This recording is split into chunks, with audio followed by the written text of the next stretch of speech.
The Boy Who Kept the Broken Pencil. In seventh grade, there was a boy named Milo who always smelled faintly of pencil shavings and old books.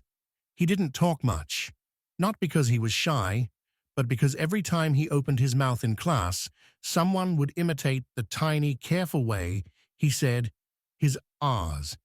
So he learned to stay quiet. Silence, he decided, was cheaper than humiliation.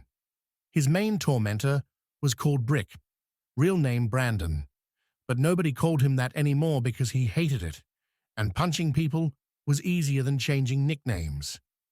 Every afternoon at 3:07, when the bell rang, the ritual began.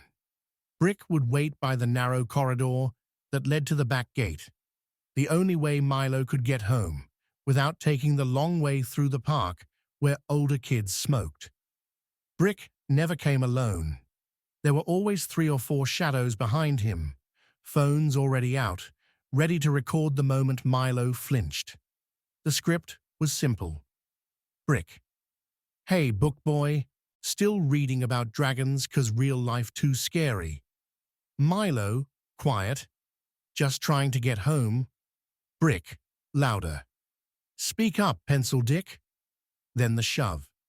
Not hard enough to bruise badly, just enough to make Milo stumble into the lockers, just enough to make the phones capture the flinch, the dropped books, the way his shoulders curled inward like he was trying to disappear into his own spine. This went on for 4 months, until the Thursday when Milo didn't drop his books. He just stood there after the shove, looking straight at Brick. Not angry, not scared, just tired. The kind of tired that lives in the bones.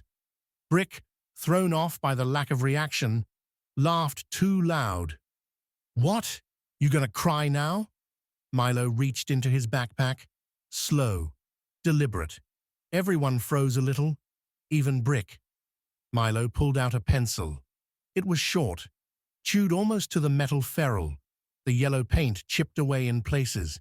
The eraser was gone. He held it up between them like evidence. "This," Milo said, voice soft but clear, "is the only thing you've broken that I actually care about." Silence. Real silence this time. No snickers, no phones. He looked at Brick for a long second.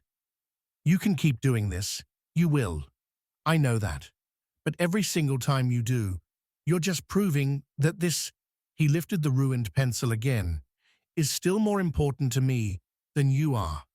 Then he stepped around Brick. Not dramatically, not like in movies, just a small sidestep, the way you move past someone blocking the grocery aisle. Brick didn't move to stop him. The followers didn't either. Milo walked home that day with the broken pencil still in his fist, so hard the wood left grooves in his palm. The next day, Brick waited again. Milo prepared himself for the usual.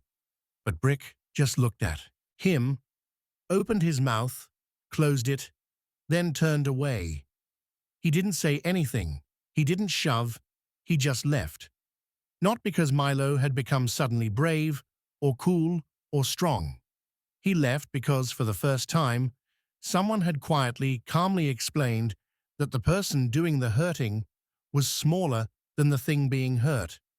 And sometimes that's enough. Not to end bullying forever, but to make one bully realize, just for a moment, that he's punching at something he can never actually reach. Milo kept the broken pencil. He never sharpened it again. It sits in his desk drawer even now, 11 years later. Still broken. Still more important than any of the people who tried to break him.